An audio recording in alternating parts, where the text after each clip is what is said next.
Hi, everyone. I'm going to formally welcome you to this webinar. This is like opening the first page of a book into the Dark Goddess. And we are going to dance with her for the rest of July. We're meeting every Wednesday at noon Miami time and at 5 p.m. UK time. So here we're opening up and we're going to have a conversation today. It's not a presentation. It's to tune in and to start to fit into what is Dark Goddess and what does it mean to include her in our lives. And then you can decide if you want to come with us for the trinity that we're going to do, which is Lilith next week. Then we have Kaali, and then we have Pandora. So with that, Alison, do you like to introduce yourself and start this off? So, hello everyone. I know some of you out there and others not. So, I've been working with the Dark Goddess and the Asteroids since my late 20s, actually, and I'm 53 now. So, that's 33 years, actually, if I think about it, something like that. And it's been such an enormously rich path. And it's taken me from being pretty severely disabled mentally and emotionally to be liberated. And so that is a journey, really, that we are inviting you on, a journey of liberation today. And I want to begin with an attunement because one of the first things I could say about the Dark Goddess is she's not about being understood intellectually. You can read whatever books, and that's great to read books, but really this is about emotional life. It's about embodiment. It's about deep mysticism.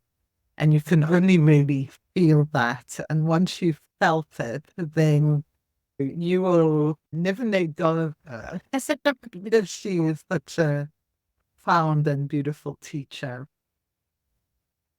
So let's go into an attunement that will take us to really back into this energy, the energy of fear, of wisdom, of the divine feminine.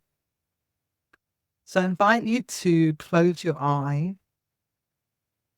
Let's just take a couple of deep breaths together. Bringing ourselves really into present moment. Feeling your feet on the floor, feeling your body.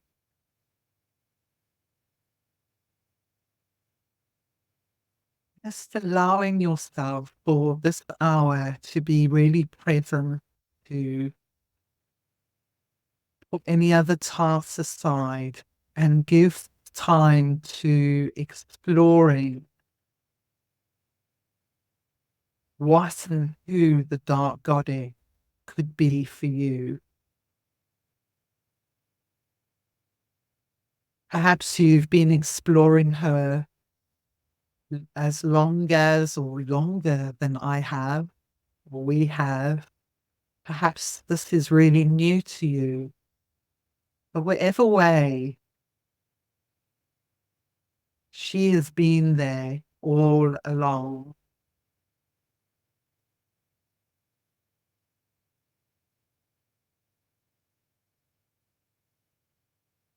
So whatever time of day you're in, I want just to take us into the night time, into the darkness, and take a deep breath in from the infinite universe.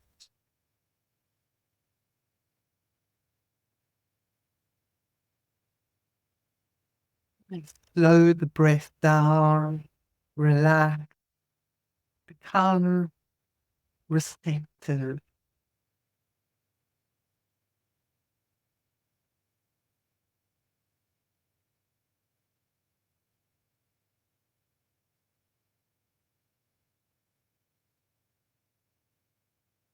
And as we allow our mind to travel out into our solar system,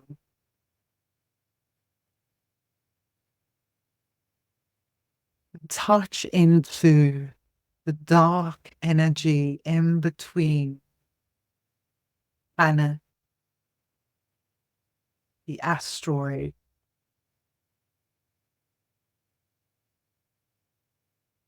moving further out into space, trans-Neptunian object.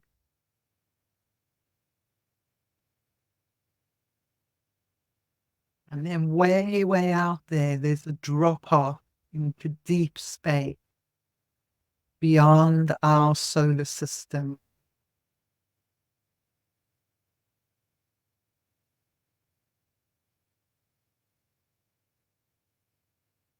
Bring your awareness that most of what is out there is dark matter filled with vibrating potential, filled with the neurotic, sensual, creative energy.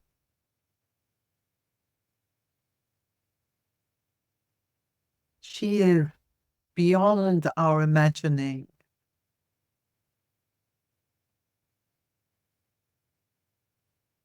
It was there long before the solar system ever existed.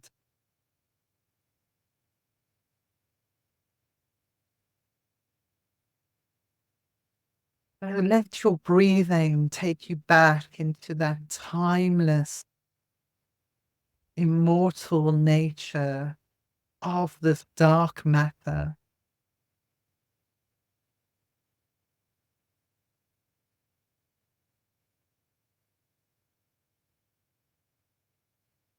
Now bringing ourselves, staying connected with that dark matter, back into our solar system.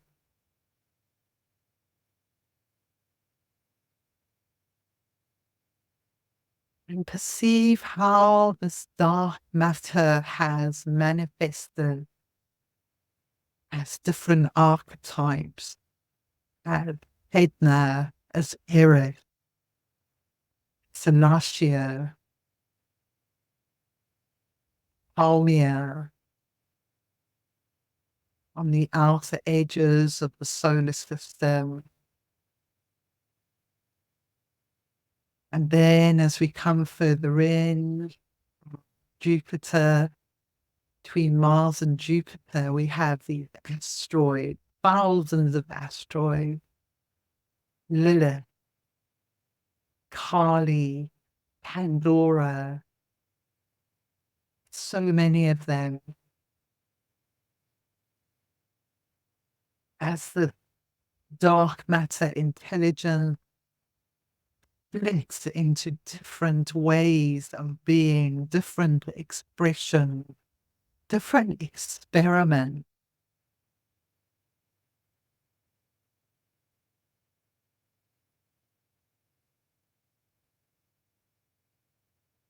And she comes as powerful waves, the vortexes,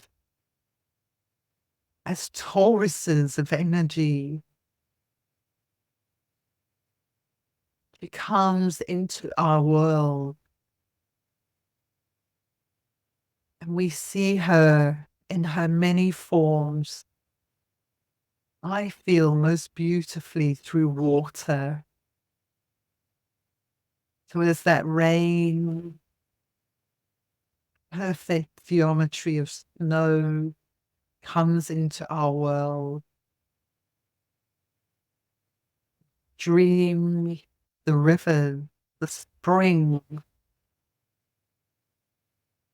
the ice, snow on the ground. So many expressions of water, always moving, always evolving and responding.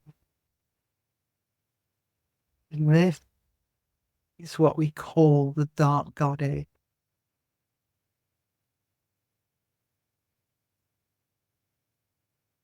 And then she comes into our human form.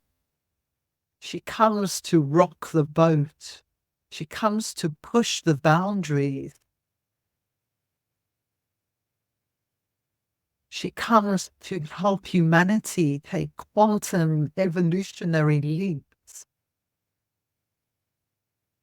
She is a vital spark and intelligence behind the flow of life, flow of death, flow of rebirth.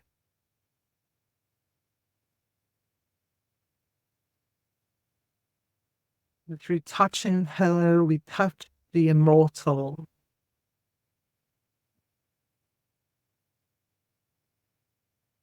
We touch the unknown and the unknowable. Touch the deepest recesses of our creativity. And we have to open our heart to compassion and love, to embrace all that this dark goddess energy archetypes mean for us. We have to get bigger. We have to open to it all, stretch ourselves.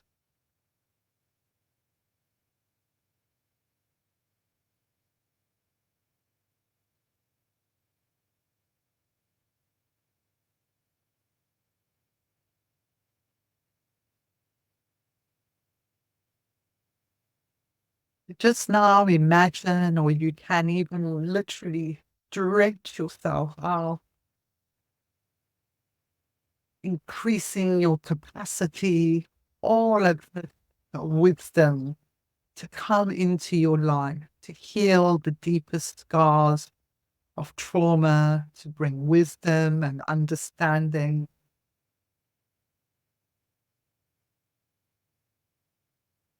Break us through to something new and fresh and beautiful.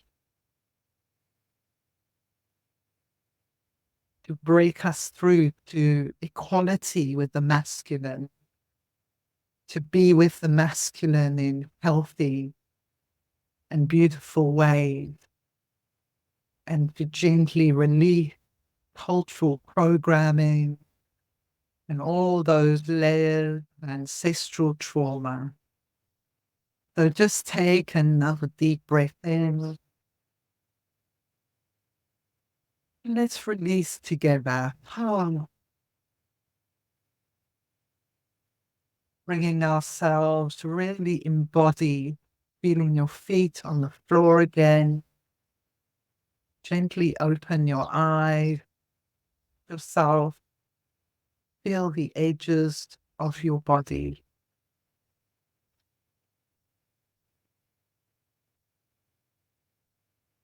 Wonderful. Thank you, everyone. And as I open my eyes, I've got a painting here called The Berry Pecker, and you can see the crows. But I sort of open my eyes, I see the crows, and Bella and I share the 28th gene key of immortality. We both have it as our pearl in the line 3, and we really feel the like wave of the dark goddess through that 28. So just welcoming that energy of immortality in with us as well, Bella, today. So over to you.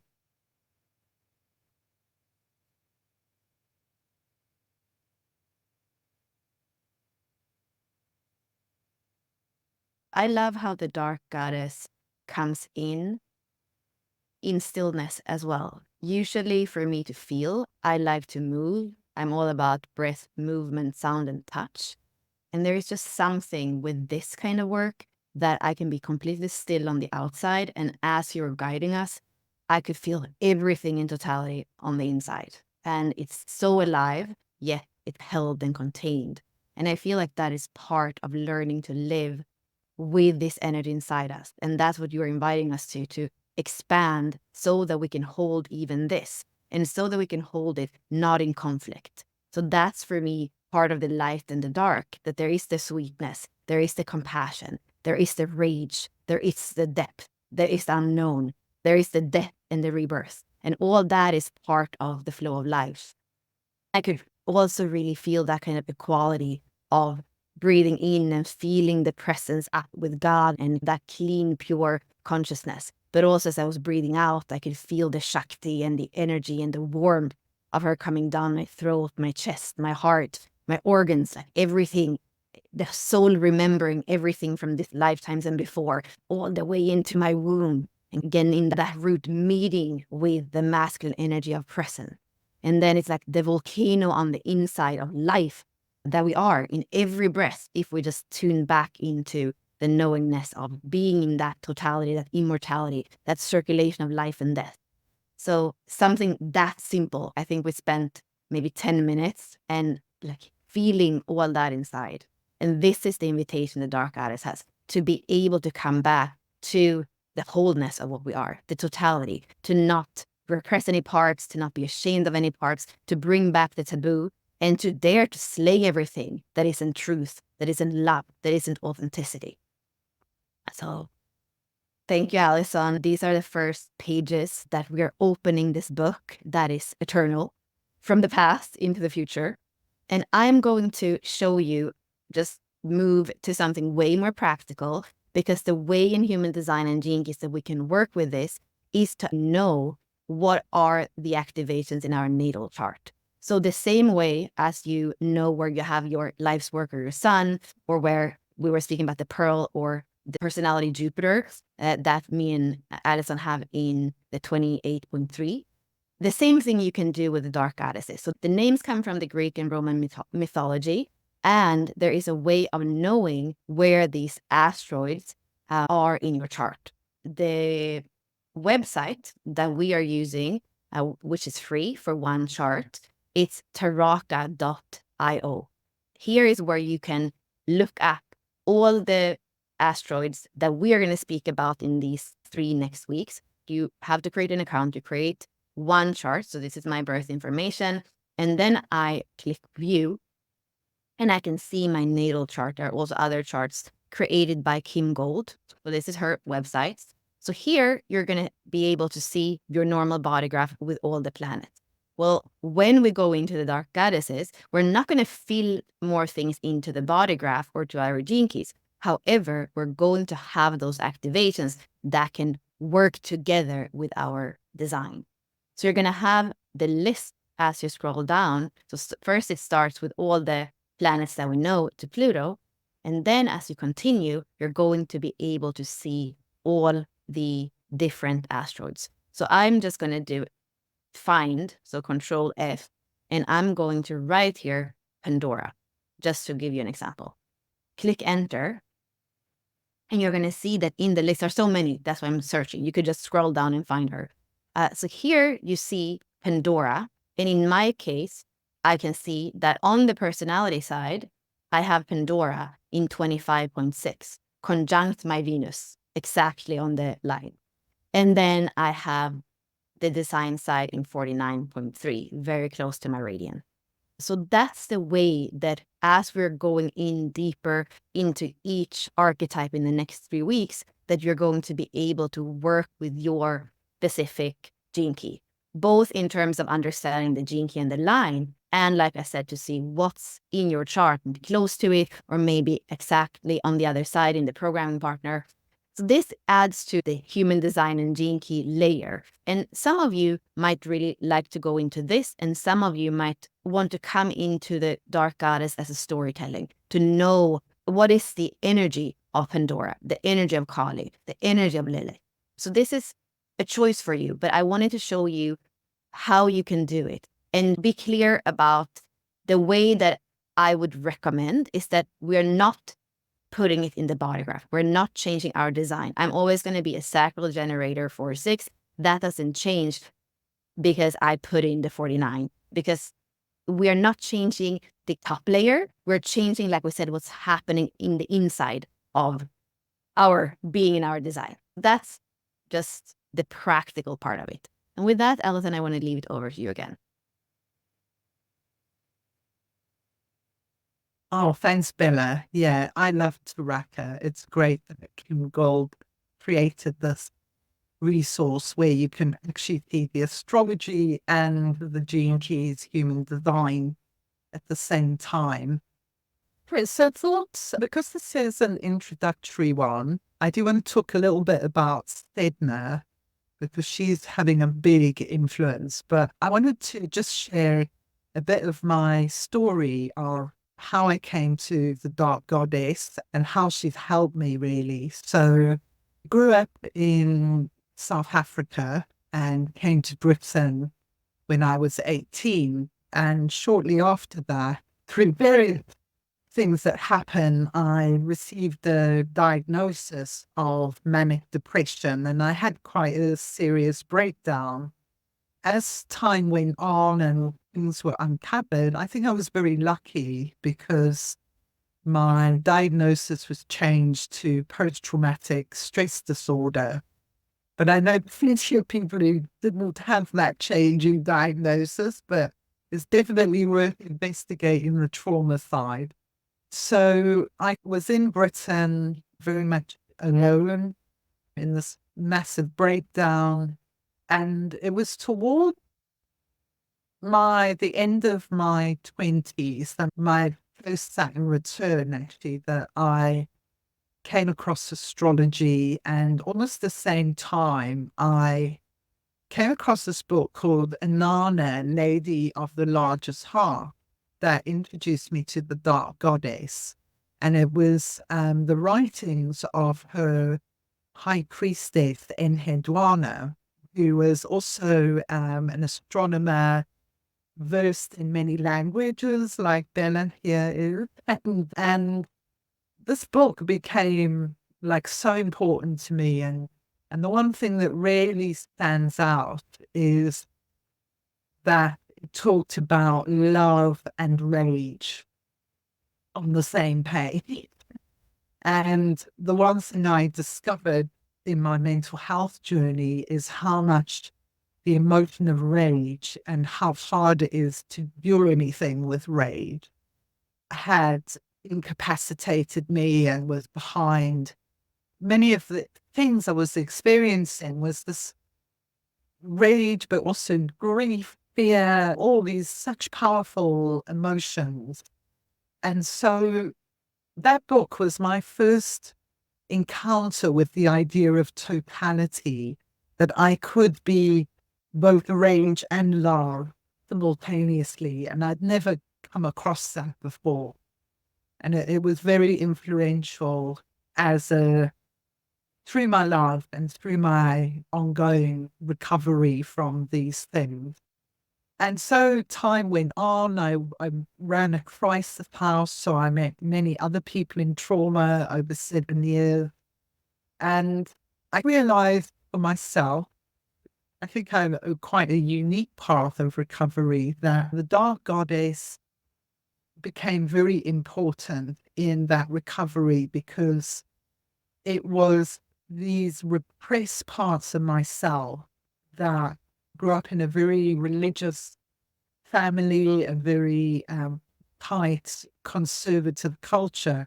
And so many of my parts were severed and repressed. And over the years, and so that was a huge, one side of my recovery was that. And I was pretty much okay, actually, by the time I met the gene keys and human design some 7 years ago. But they have taken my journey to a whole different level, really breaking through into gifts and civic frequencies, so that I'm not just struggling along, not on medication and not in mental health services, but now I feel I'm actually thriving. But that doesn't mean that I don't still have these huge emotional waves, because actually, as soon as we mention the dark god, Bennett being ill, and I've had this just like the non-negative emotion come in. And it's almost like, if you want to work with me, you've got to be open to this powerful energy. And often we feel that energy as emotion. And our immediate thing is it's so disruptive, it's so powerful that I just want to shut up. I don't want to happen. But over the years as well, it's like growing less fearful of that process and learning different tools. One of the things Bella and I share is Kundalini yoga kind of really helps me, meditation practices, contemplation, all kinds of things that really help to put the emotional energy through me and really understand that it's not because I'm a crazy person that I have these emotional ways. It's because I and so many people I know around me, we're channeling this evolutionary force and it's very transformative. That's the thing. We can't get away from that. So some people would say, well, why would you work with it then if it's going to disrupt your life? And I'd say, well, it's going to disrupt your life anyway. So it's like percent as well. Engage with it consciously than not consciously. And she's going to destroy your relationship. She's going to come in all kinds of even more disruptive ways, the more unconscious it is. So actually working with the asteroids can initially bring things up, but held in a space together, especially I think when we work together on things, we're able to move through them much more than struggling on our own to try and seeing this as some kind of personal failure that we have to fix and overcome. We start to roll through the waves together, and that's really helpful. So bit on Sedna. So Sedna is a trans-Neptunian object, and when she was discovered, she was called the ninth planet after Pluto. And since then, we've discovered that actually there's all these bodies out there beyond Pluto. They all named after indigenous gods and goddesses. So they represent this kind of indigenous and global streams of wisdom coming into our consciousness. But Sedna was the first one, and she's an Inuit goddess. So she holds this very important position as the opener of the door beyond Pluto. So if you know about astrology, Pluto is a very difficult planet. This life, death, rebirth, this really kind of 28 energy actually very Pluto. And so she opens the door and she's named for this freezing cold part of the solar system.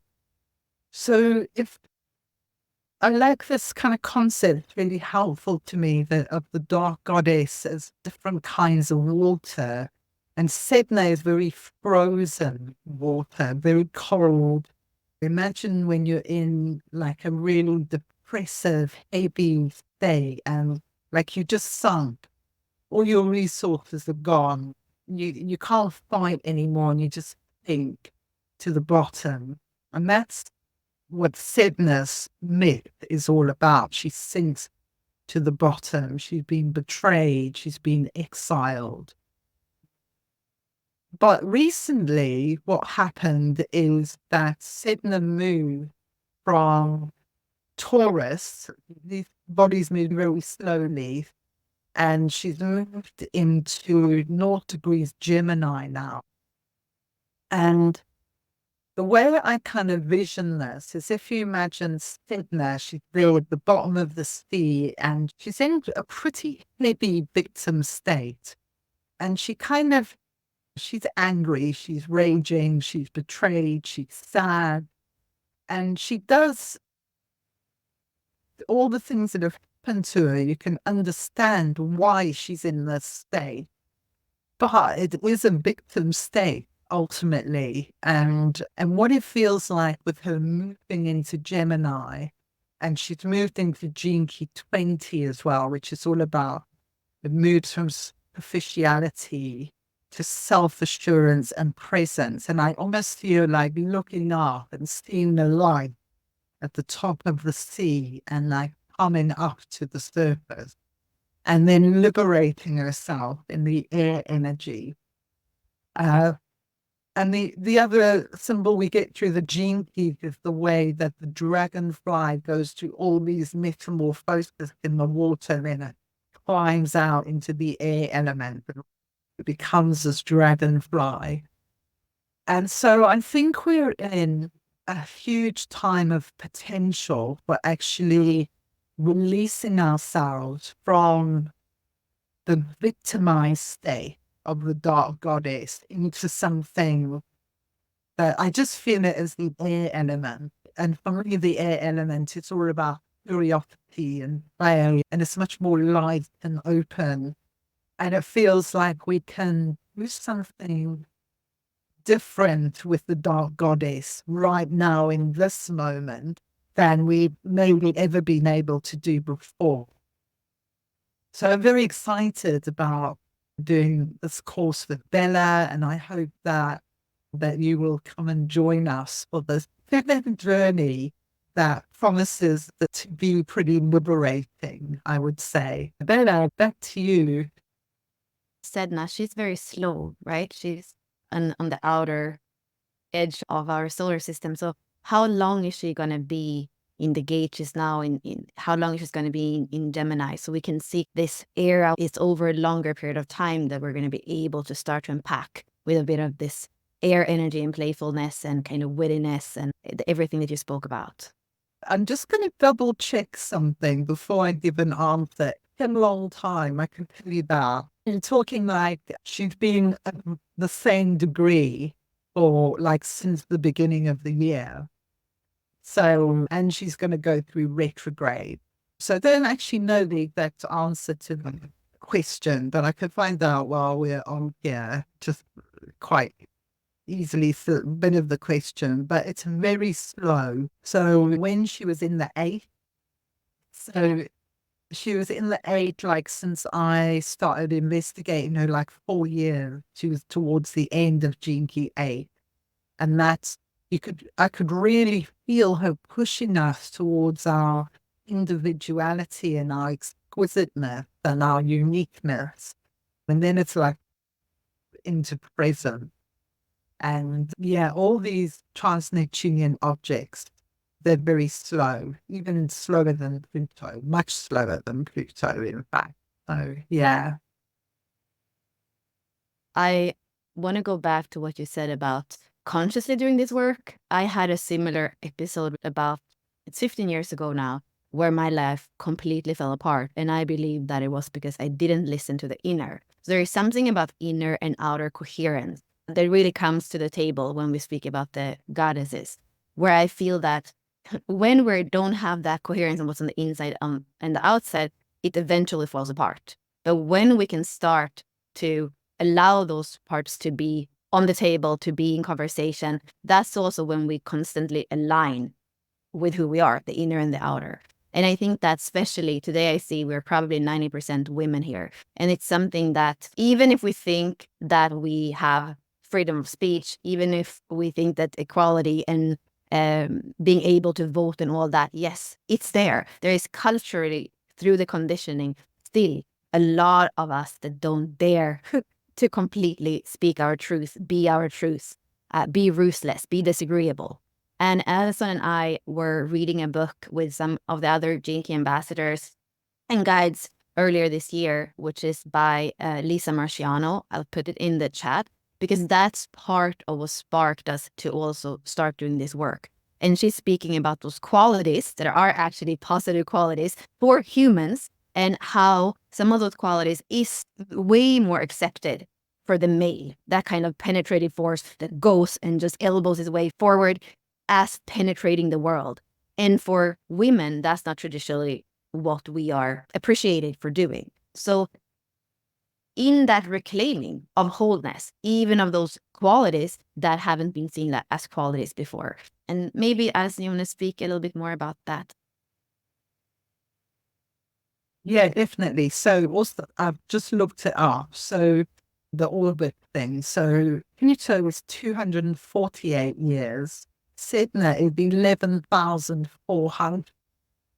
Okay, so you have to about how many years like Pluto would be Capricorn is like so many, like 25 years or something. So this is like the real slow burner. So when it moves sign, it's a very significant moment in time. So yeah, definitely. Just seeing something pop up. She's also known as the mother of the sea. Yes, she is. Um, okay, so yeah, that question. So this Lisa Marchioni book, which was introduced to us, we're in a group that studies asteroids, and someone brought up this book, and I was immediately drawn to it and bought a copy. It's very much worth reading. Quite similar, I would say, to Clarissa Pinkola Estes' work on um, running Women Who Run with Wolves.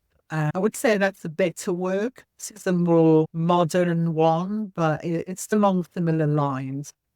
But of course, the layer that we have as astrologers and Gene Keys human design is that we can actually find out where these archetypes are in our chart.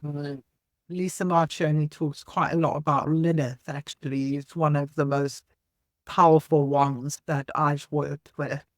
So yeah, and even after so many years of working with the dark goddess, I find it very hard to be disagreeable. And other ones I find easier, like cunningness is one that she mentioned. And I really like the fox in the dreamer. The fox is the 26th gene key, which is my purpose. So I see the cunningness as more as being a trickster and weaving, and sometimes I'm visible and sometimes I'm invisible. But yeah, there's a bit of a slur on these words. And I find it hard to rock the boat sometimes and say what I really feel, because I know it's going to hurt the other person, or they might get angry with me. And there's all kinds of reasons that I still, even working with the dark goddess all these years, I have these edges where, and I've been in one the last few days where I realize that I'm finding it really hard to express what I really feel for that reason. So I think that in terms of being a better communicator, in terms of our relationship with others, this work is so important, because if we just stay jammed down and then the energy comes out sideways as angry lashes, or we just go into ourselves and become like stone or frozen hearted, that frozen energy going to shut down. And I find with myself, if I go into that now, I really lose energy very quickly. So the one thing that really attracted me to Lisa Marchioni's book is she links this repression with loss of energy. And I feel it in my arms. They just go like, so I need to do something about. Yeah, so I really see the relevance for just making our lives better on every front. You can't not get a better life, because the more of you becomes whole, the more vital energy you have, the better your physical, emotional, relational life is, your work life, everything just comes on the up, really. And that's what we want for ourselves. We want to allow ourselves to blossom and not pour toxins over ourselves or cultural programming that says we're bad or wrong or whatever it says. We don't want to do it anymore. Like, speak to the hand. You don't want to do that anymore. The other thing to mention here is our desire nature, our sexuality, which is something that we look at a little bit in the Gene Keys with the design moon, the attraction sphere. However, if we think about the whole body of work, it's such a tiny part. And when we come to the dark goddesses, this is our life force, our aliveness. This is where we create from. Creative energy creates life in terms of children, but also in terms of projects.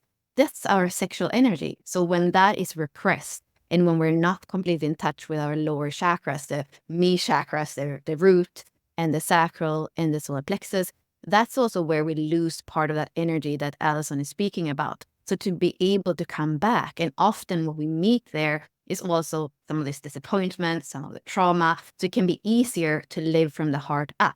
And that, I think that both me and Alison, we were definitely about the heart.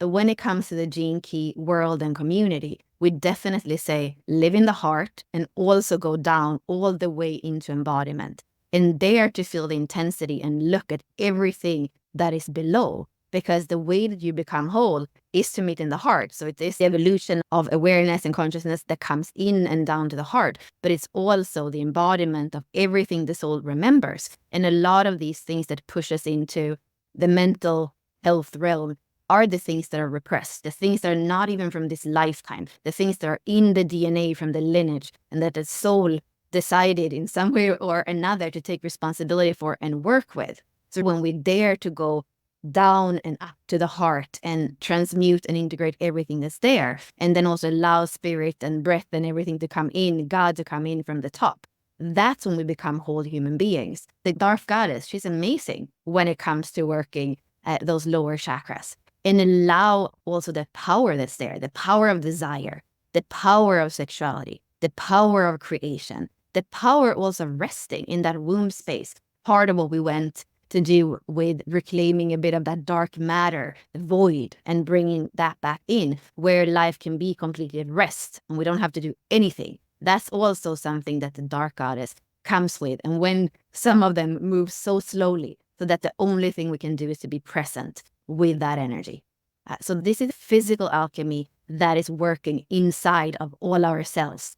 I feel like it's a very 6-line bridging to the future, because it's a wisdom that lives in the cells and that is impacting our totality in all the layers of being. Yeah, I also feel that 6-line, and in terms of my main chart, I only have the 6-line in 32 as my culture, but I do see this as the goddess through the aeons. She comes into the world in different expression. We have the Greek and the Roman goddesses are very strong for periods of history. And the asteroids are mainly named after the Roman and Greek goddesses. And they are the foundation of a lot of our ways of thinking and being. And then we have this incredible array of like global indigenous cultures as well now coming in. So it's such an exciting world. And when one of these goddesses touches you, they always come with such precision and synchronicity. Like, you know that they want you to know that they are alive in you, and they want to live in the world and not in a wounded form. I think that's really what I feel more and more. I'm always trying to figure out, okay, how see the wound in the myth. And we'll be doing a lot of talking about the myth. So we see the wound in the myth, and how can we change the story? So how can we actually be myth makers rather than just accepting how things might be in the mythical story? We actually are myth busters and myth makers. And so that is the tremendous like co-creative power to actually be the ones who mutate the world. We are the mutation. It's not happening out there. These intense feelings are the mutation. And like you say, it goes right into the body as well. And yeah, I think that's important to work with the lower chakras and to own all parts of being human. I think that's sometimes where the New Age movement has fallen down, is that it's for the light and the love. But if we don't own the dark side, then it's like the inspiration hasn't happened. that actually allows us the power to take this forward. We're just too floaty in a way. Those lower chakras really give us the willy, as they say in Britain, to make the change in our togetherness as well. I think, especially since being in the Gene Keys, understanding more and more that this isn't an individual journey. Well, it is, and it also isn't. In the end, we all are doing this together. And if we do it too individually, it feels too overwhelming. It's too big. It's just too big, really, I feel. I'm thinking about what you said in the attunement about all the different archetypes, because if we look at just the normal body graph and in astrology, we're looking at the moon and Venus, and they are giving us the overview of what the feminine is, which is not an overview that is whole.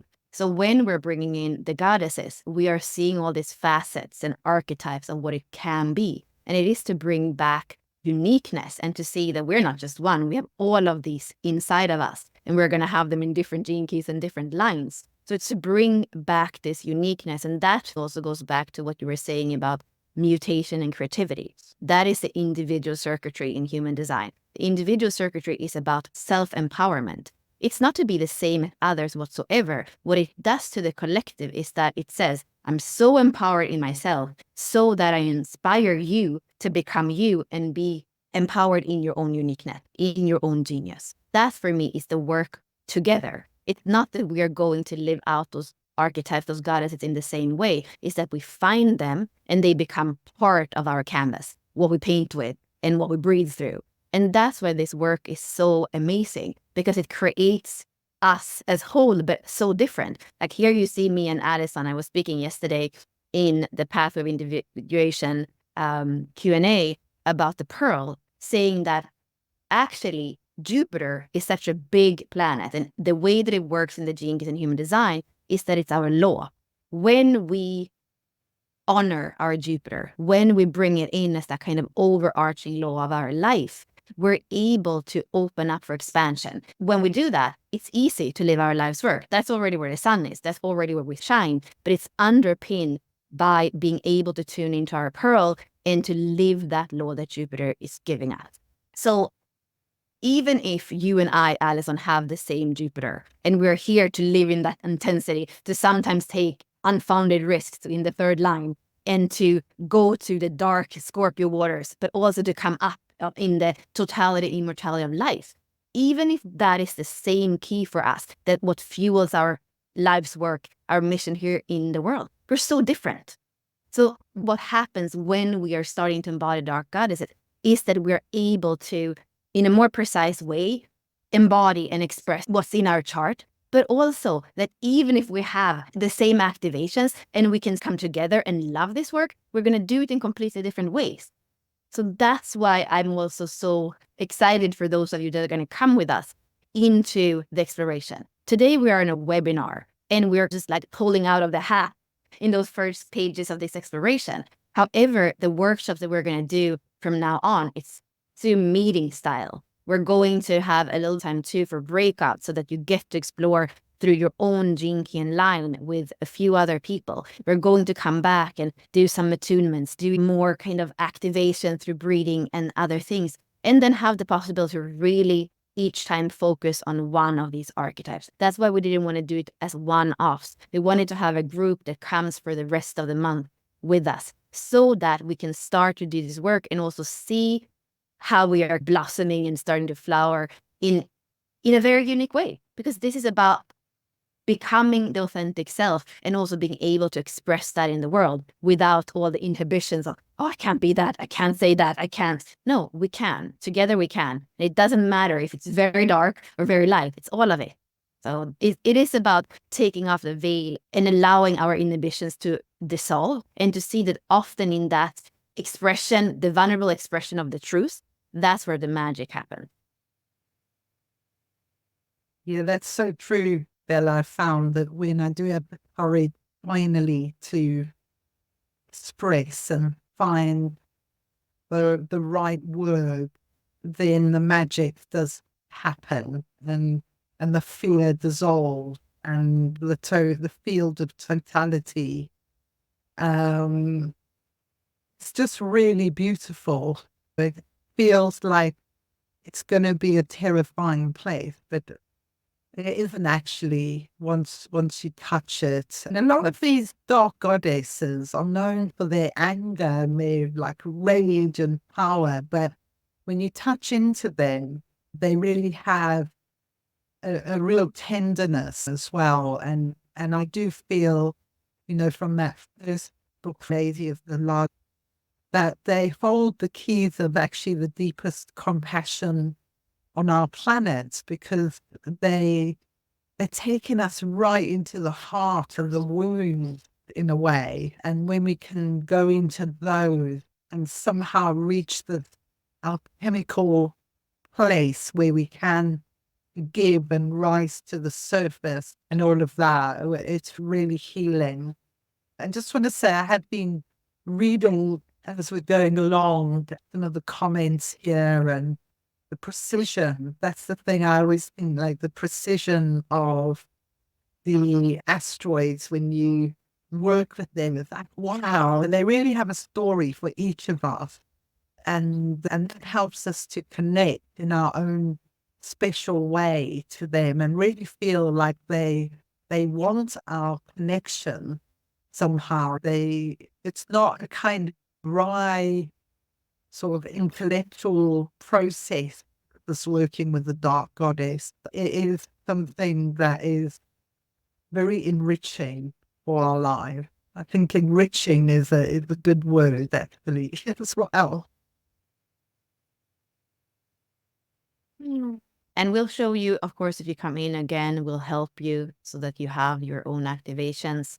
And again, that's not the most important thing. It is to start to allow those stories to be alive inside of us. But because we are into these calculations of human design and gene keys, it can be really fun to also see where they are in our charts.